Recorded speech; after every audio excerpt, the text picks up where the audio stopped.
नमस्कार दोस्तों, स्वागत है आप सभी का हमारे इस चैनल द अंशु वॉइस पर। दोस्तों, अगर आप भी अपनी लाइफ में कुछ नया सीखने की चाह रखते हैं तो इस चैनल को अभी सब्सक्राइब कर लें। श्री शिवाय नमस्तुभ्यं। घर में इस जगह पर रख देना केवल 2 मोर पंख। घर में पैसों की तंगी कभी नहीं होगी, घर धन धान्य से सदा भरा रहेगा। दोस्तों, वास्तुशास्त्र में मोर पंख का बहुत अधिक महत्व होता है। वास्तुशास्त्र के अनुसार मोर पंख का घर में होना बहुत शुभ होता है। यह जिस स्थान पर भी होता है वहां की नकारात्मक ऊर्जा को नष्ट कर देता है। शास्त्रों में मोरपंख को सुख समृद्धि का प्रतीक माना जाता है। ये अत्यंत चमत्कारिक होने के साथ ही घर के वास्तु दोषों को भी कम करने में सहायक हैं। लेकिन वास्तुशास्त्र में मोरपंख को घर में रखने के नियम बताए गए हैं। मोरपंख घर में रखते समय इन नियमों का पालन अवश्य करना चाहिए, तभी इसका सकारात्मक प्रभाव देखने को मिलता है। वास्तुशास्त्र में मोरपंख को रखने की सही दिशा और स्थान के बारे में बताया गया है।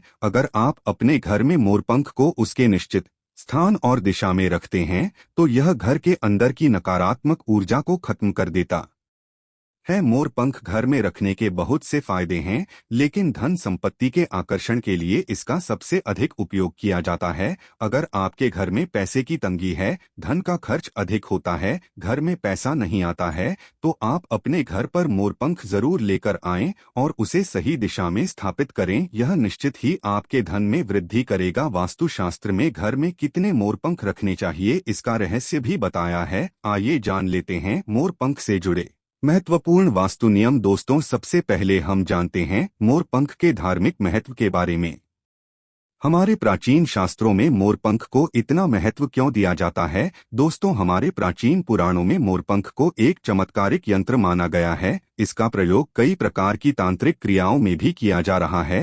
तंत्र साधनाओं में इसका प्रयोग करके सम्मोहन, शत्रुनाश तथा बुरी शक्तियां को नष्ट किया जाता था। इसके अलावा ज्योतिष विद्या में भी मोरपंख का प्रयोग किया जाता है। ज्योतिष शास्त्र में मोरपंख से जुड़े उपाय भी बताए गए हैं। आयुर्वेद आदि ग्रंथों में विविध व्याधियों तथा रोगों को नष्ट करने में भी मोरपंख सहायक होता है। मोरपंख घर से बुरी शक्तियां को दूर तो रखता ही है, साथ सर्प आदि विषैले जानवर मोरपंख के भय से घर में प्रवेश नहीं करते हैं। इसीलिए वन में निवास करने वाले लोग इसे अपने घर के पास रखते थे। मोर से जुड़ी पुराणों में कई कथाएं लिखी हुई है। पक्षी शास्त्र में मोर से जुड़ी एक कथा का वर्णन मिलता है। प्राचीन युग में संध्या नाम का एक असुर हुआ करता था। वह बहुत ही शक्तिशाली और बड़ा तपस्वी था। गुरु शुक्राचार्य से विद्या प्राप्त करके संध्या नाम का असुर देवताओं को अपना शत्रु मानने लगा था। उसने ब्रह्मदेव और भगवान शिव से वरदान प्राप्त किया और बहुत अधिक शक्तिशाली बन गया। उसके बाद उसने स्वर्ग पर आक्रमण किया और कई देवताओं को बंदी बना लिया।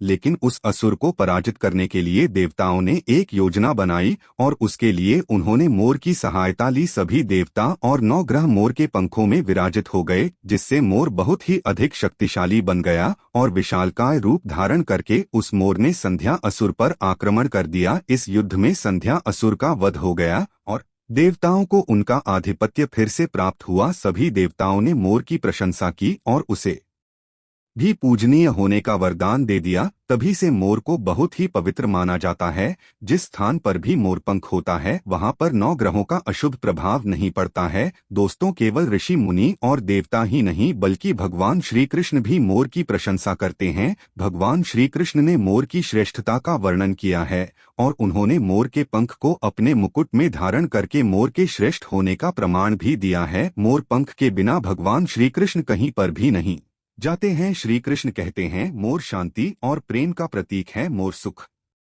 समृद्धि का भी प्रतीक है। मोर का पंख मनुष्य की हर प्रकार की नकारात्मक शक्ति से रक्षा करता है। दोस्तों, मोर को विविध देवी देवताओं के प्रतीक के रूप में पुराणों में दिखाया गया है। माँ लक्ष्मी, देवी सरस्वती, भगवान श्री गणेश, भगवान कार्तिकेय जी, ऐसे अनेक देवी देवताओं का संबंध मोर से जोड़कर दिखाया जाता है। माँ लक्ष्मी धन संपत्ति ऐश्वर्य प्रदान करने वाली देवी हैं। माँ लक्ष्मी को मोरपंख अत्यंत प्रिय है। माँ लक्ष्मी के पास मोरपंख रखने से माता प्रसन्न होती है। माता सरस्वती का वाहन मोर है, इसीलिए विद्यार्थियों को अपने पास मोरपंख अवश्य रखना चाहिए। यदि आप घर में बांसुरी में मोरपंख डालकर अपने घर में रखते हैं तो इससे परिवार में सुख शांति का वातावरण निर्माण होता है। दोस्तों, हमारा घर एक मंदिर की तरह होता है। अगर इसमें रहने वाले सदस्य रोज आपस में झगड़ा करने लगे तो यह मंदिर कम युद्ध का मैदान अधिक लगने लगता है। घर में क्लेश और झगड़े होने के कई कारण हो सकते हैं, लेकिन सबसे बड़ा कारण होता है घर में नकारात्मक ऊर्जा का प्रवेश करना। लेकिन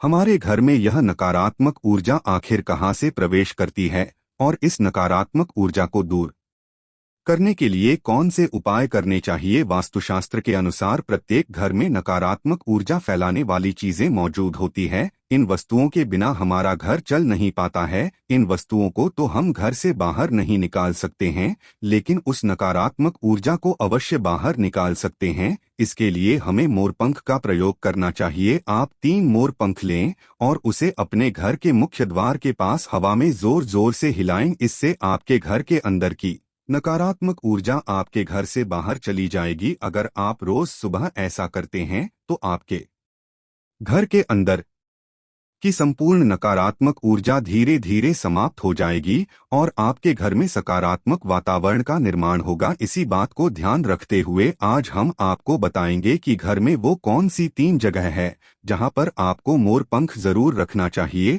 और इन जगहों पर अगर आप मोरपंख रख देते हैं तो आपके घर में भी सबसे अधिक सकारात्मक ऊर्जा बनी रहेंगी। सबसे पहली बात, घर से नकारात्मक ऊर्जा को दूर करने के लिए अगर घर में नकारात्मक ऊर्जा है और परिवार के सदस्यों की तरक्की में अड़चनें निर्माण हो रही है तो आप अपने मुख्य द्वार के ऊपर गणेश जी की प्रतिमा रखें और प्रतिमा की दोनों ओर मोरपंख अवश्य रखें। इससे आपके घर में किसी भी प्रकार की नकारात्मक ऊर्जा प्रवेश नहीं कर पाएगी। यदि आपका मुख्य द्वार वास्तुशास्त्र के नियमों के विरुद्ध है तो आप मुख्य द्वार पर 3 मोरपंख अवश्य रखें। इससे वास्तुदोष समाप्त हो जाएंगे। दूसरी बात, ग्रहों के दुष्प्रभाव से बचने के लिए अगर घर के सदस्यों पर ग्रहों का दुष्प्रभाव है अथवा ग्रहों की स्थिति खराब चल रही है तो मोरपंख लें और उस पर गंगा जल अथवा शुद्ध जल का छिड़काव करें। फिर इसे ऐसे स्थान पर रख दें जहां पर ये किसी को दिखाई न दे। इससे ग्रह शांत होने में मदद मिलती है। तीसरी बात, बुरी नजर से बचने के लिए अगर घर के किसी सदस्य अथवा बालक को बुरी नजर लगी है या उस पर किसी की बुरी नजर का प्रभाव पड़ा है तो सोते समय उस व्यक्ति के तकिए के नीचे मोरपंख रखें और दूसरे दिन इसे किसी बहते जल में अथवा कुएं में डाल दें। इससे बुरी नजर उतर जाती है। चौथी बात, पढ़ाई में मन नहीं लगता है। अगर घर के विद्यार्थियों का पढ़ाई में मन नहीं लगता है, उनकी याददाश्त कमजोर है, पढ़ाई करते समय बार बार नींद आती है, तो विद्यार्थियों को मां सरस्वती के सामने मोरपंख रखकर दूसरे दिन उस मोरपंख को अपनी किताबों में रखना चाहिए। इससे विद्यार्थियों में एकाग्रता बढ़ेगी और मां सरस्वती की कृपा बनी रहेगी। 5वां उपाय, दुष्ट शत्रुओं से छुटकारा पाने के लिए अगर कोई शत्रु जानबूझकर आपको परेशान कर रहा है और बार बार आपको नुकसान पहुंचाने का प्रयास करता है तो मंगलवार के दिन हनुमान जी की मस्तक का सिंदूर मोरपंख पर लगाएं और सुबह के समय बिना नहाए ही इसे बहते हुए जल प्रवाह में अथवा कुएं में डाल दें। इससे शत्रुओं से छुटकारा मिलता है। छठी बात, मनवांछित फल प्राप्ति के लिए अगर मन की कोई इच्छा अधूरी है, कई दिनों तक कोशिश करने के पश्चात भी मनवांछित फल प्राप्त नहीं होता है, कार्यों में बार बार रुकावट आ रही है, तो आप राधा कृष्ण के मंदिर में जाकर भगवान श्री कृष्ण को मोरपंख चढ़ाएं अथवा घर में ही श्री कृष्ण की मूर्ति पर मोरपंख लगाएं और अपनी इच्छा उनके सामने प्रकट करें। 7वीं बात, अगर पति पत्नी के बीच तनाव हो, अगर घर के अंदर क्लैश है, पति पत्नी के बीच बार बार झगड़े होते हैं, आपसी प्रेम कम होने लगा है, तो उनके बेडरूम में दक्षिण पूर्व की दिशा में मोरपंख रख देना चाहिए। इससे दोनों के बीच में प्रेम बढ़ेगा और आपसी मनमुटाव कम होगा। 8वां उपाय, धन में वृद्धि के लिए अगर धन की कमी है, अचानक धन खर्च हो जाता है तो घर में तिजोरी अवश्य बनाएं। तिजोरी रखते समय ध्यान रहे तिजोरी को पश्चिम की दीवार पर सटाकर रखें और उसका मुख पूर्व दिशा की ओर हो। इससे देवराज की कृपा दृष्टि बनी रहेगी। साथ ही मां लक्ष्मी की पूजा में मोरपंख रखकर उसे तिजोरी में रखें। इससे घर में सुख समृद्धि आती है और धन की कमी महसूस नहीं होती है। यदि धन की समस्या आ रही है तो घर के अग्निकोण में अर्थात दक्षिण पूर्व दिशा में अपनी कमर से ऊपर कंधे की ऊंचाई पर दो मोर पंख शुक्ल पक्ष में लगाए, जल्दी ही धन प्राप्ति के नए अवसर प्राप्त होने लगेंगे। नोवा उपाय, आप किसी भी शुभ दिन मोर का एक पंख लेकर घर के किसी ऐसे स्थान पर रखें जहां पर आने जाने वाले लोगों की नजर सबसे ज्यादा पड़ती है। असल में मोर का पंख नकारात्मक ऊर्जा को अवशोषित करता है, इसलिए आपको इसको ऐसे स्थान पर लगाना चाहिए जहां ये सभी को नजर आए। मोर के पंख का ये उपाय न सिर्फ आपको बल्कि आपके घर के सदस्यों के जीवन में भी सुख और समृद्धि जरूर लेकर आएगा। तो दोस्तों, उम्मीद है आपको यह जानकारी अच्छी लगी होगी। वीडियो को लाइक जरूर करें और कमेंट में सच्चे दिल से जय श्री कृष्ण और जय महालक्ष्मी अवश्य लिखें। साथ ही आप इस चैनल को सब्सक्राइब कर लीजिए ताकि आपको ऐसी ही आध्यात्मिक जानकारी प्राप्त हो। आप सभी का धन्यवाद।